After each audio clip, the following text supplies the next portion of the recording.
Cody. So the way I go look at it is in Pirates Nets. And I know that I can find it just by searching classes and workforce skills.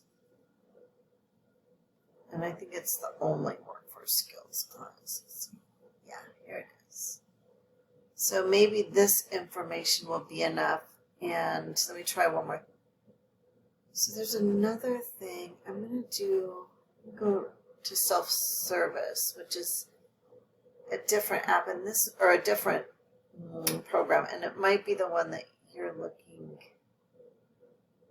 at. It starts, so maybe it's because every course begins with an M. Could that be the problem? But here it is in self-service.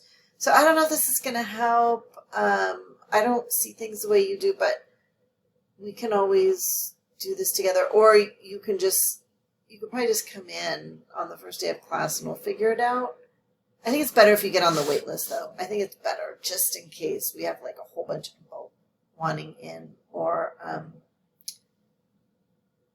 who knows, just to make sure that everything works on your end, it might be better.